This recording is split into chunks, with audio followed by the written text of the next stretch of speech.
Jusqu'à présent Fergola le Padré est toujours imbattable. Sans lui, la rumba serait un désert musical point levé. Rendez-vous le 20 et le 21 avril 2024 à l'Adidas Arena français. Lorsque Faustin Falli Liputa Aliayenga fait un échange d'huile de palme avec des billets de ses concerts, Papa Fergola le Padré Jésus de nuances imitateur de Jésus-Christ de Nazareth prépare ses doubles Adidas Arena et Genève Arena. Falli Ipupa billet Etuli 0 catégorie Bazombi Makiona Agitation Mafuta Yamila Vitesse Yalokuta Pro Max. Quand on me disait que le silence est le meilleur ami du monde, le silence est une force. Je ne comprenais pas, mais aujourd'hui grâce à Fergola le Padré, j'ai compris que le hashtag silence n'est pas une faiblesse. Il avait raison de dire « mes œuvres parlent à ma place ». Dombolino leader Majesty force tranquille du game de la musique congolaise en Europe depuis plus de 20 ans. Gyrophare voiture de police alerte, les meilleures variétés internationales, non seulement l'artiste Falli Ipupa ne se trouve même pas dans le top 100, en plus l'artiste musicien aucune information sur ce concert, 0 catégorie remplie. Voici le classement officiel. 10 points Fergola, 7 catégories remplies. 58 José, 0 catégorie remplie.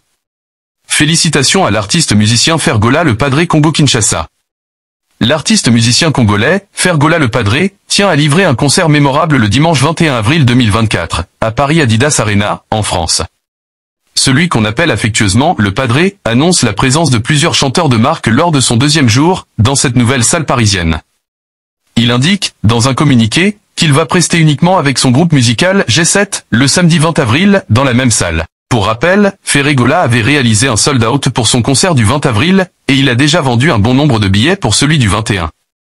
L'ancien sociétaire de Wange Musica Maison Mère et de Quartier Latin International a visité Adidas Arena le dimanche 25 février dernier, et va certainement devenir le tout premier artiste évoluant en Afrique à y prester. Construite dans le cadre des Jeux Olympiques et Paralympiques de Paris 2024, l'Adidas Arena promeut les valeurs d'inclusivité, de création, d'hybridation. Ce lieu sera le vecteur de transformation de tout un quartier, et portera haut les couleurs de l'art de vivre urbain. Avec 9000 places en configuration basket, la grande salle sera la nouvelle résidence du Paris Basketball, dès février 2024. Au-delà de l'aréna et directement relié à elle, le complexe disposera d'un véritable lieu de vie de plus de 3000 m², accueillant des activités de restauration, d'animation sportive et événementielle, des pop-up stores, ouverts à tous, toute l'année. Un lieu de vie dynamique, engagé dans un véritable programme d'excellence environnementale, sera le nouveau cœur battant du Grand Paris, et un catalyseur de talent qui vibrera au rythme des rencontres du Paris Basketball. De l'autre côté, la SG Geneva Arena est une arène couverte à Genève, en Suisse. Faisant partie du complexe Palexpo, il a ouvert ses portes en 1995 et accueille actuellement 9500 spectateurs et des concerts, et des événements sportifs en salle, comme le tennis et le basketball. Dans la vie, il y a deux types de personnes. 1. Les personnes optimistes qui, malgré les déboires inévitables du quotidien, considèrent la vie comme une aventure stimulante, une succession de défis à relever qui mettent à profit leurs capacités.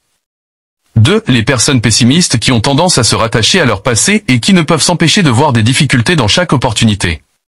Tout est une question d'attitude. Tu peux être optimiste tout en tenant compte de la réalité telle qu'elle est. Quelle est ta personnalité? Plutôt pessimiste ou plutôt optimiste?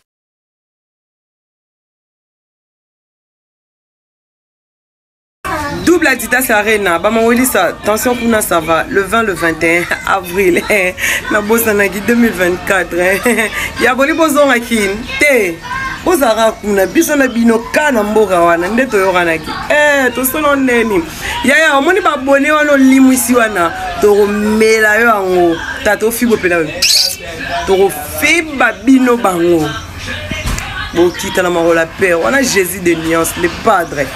Double taux. Éliminer toi, éliminer binodi. Allez. Wabanadi. Tu l'acceptes notre homme âge. Merci. Bisous kuna. Nabia. Cause la faire ego la salam pia Canadidas Arena. Et ça cause la bataille libano félé na RDC. Piment. Nabi boy va pecha ba warrior. Na munenga mabeti. Mutu amuna ni bossa sold out. Boteka ba biena bino na koka mafuta mbila. Mutamona ni Aris Sambu le suprême. Ape sabino 30 euros boile ba biye wala nyonso. Pour micro na France ba bona mana ba ponduti. Siko mafuta mbila ba ba sombela ya nini? Peke debe se bilamba na ndako. Papa, boso ba biye wala nyonso bo mimango le suprême. To solo lina yi Epsinga Benzema sneli ba pechu na ba warrior. ba tambusa ba biso bote ko tambusa so bochona ba 100 na château rouge nazo ibati bokende nango komela ngai na privé bana ba yo bokoma na privé boki sa soldat aux Paris Nsambo apa mno 30 euros pese ba biyo na nyonso po bote kango na mafuta mbila bozila longtemps pour nous on a maté mikolo ah non na Congo no pondo emu na suti siko euta aiki na de France siko na France no bana caresse a pondo mikolo siko nani ngo kusomba mafuta mbila ba pecho ba wayo Stade Marti onja arena liboso soki bieso ya jeune de la nine arena mafuta mbila bo sosolati bo fungola école bali mo robi ba ko saba das folklorique ba ko digo la das folklorique bo fungola école bali bo mo na tada ba bude na loketo bo fungola école bali bana ba komisa atanga pino kote école bali mais musique là ma benga so mo na sa musique faut réfléchir bien pour nous permettre musique tout le rite ayembi ne chinois na kiba tout le rite azomona yo mbwa mona na po Richard wema mbwa mona na po Richard ba wario bo check date na bino na Bordeaux Arena bo fungola ki de billetterie na bino ngape na beti na ngai billetterie na ngana Adidas Arena bato ba osomba dia ba billet na side ya sold out ya liboso téléchargement deuxième sold out so ya bino eza wapi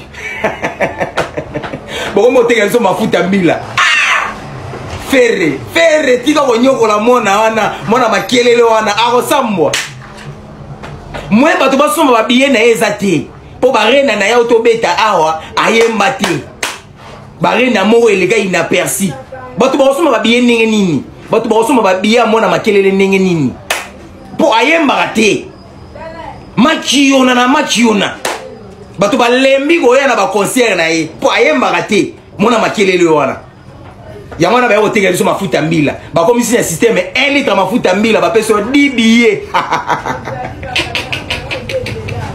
musique kende pasi musique komi pasi na France faire komisi musique pasi na France teka ba billet to muna yipo ganga ngana so nani mona makelele teka ba billet to muna tondima okomi na système mafuta mbila akoyemba ndenge nini na simba na ye kuna eza kotobuka mona makelele na simba na ye kuna etobuka ebusha akoyemba te na ba concert na ye kotiela bato ba micro yemba nde yemba moya ganga te so ganga ka misope bimi misope ko bima ende ko bima bino bo sara na papa hervé wana moyembi babe. Bonjour à tous les Gaulois. Faire et grand noko grand esprit grand mayas. Ma Gaulois, banana ba kumisaka formol 77 wana. Formol 77 et pas genre ba musique nini fi wana falon ipupa betaka. Falon na beta musique nini ba. Elle bimi bat ba oyo kango. Mais ce vetka 2 mois bat baba yango. Mais bon ba ndembo lokwa ya faire ba 100 kg. Faire a betaka eloko poetika là. Et non est à éphémère té. Faire ayaka beti et tikali après 10 ans. Bandembo lokwa ba lekeleke après 10 ans.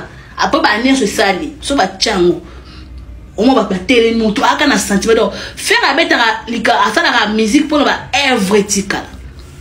Est-ce que vous comprenez que petite fille qui doit mettre un concert à Paris, double Adidas Arena, ING Arena, n'a écart il y a 2 semaines, actualité limoué. Mais faire un mettre double Adidas Arena, beaucoup de monde actualité on dit qu'on a 2 à 3 mois. Pétain la bête you Arena, les événements, événements à vie, événements du siècle.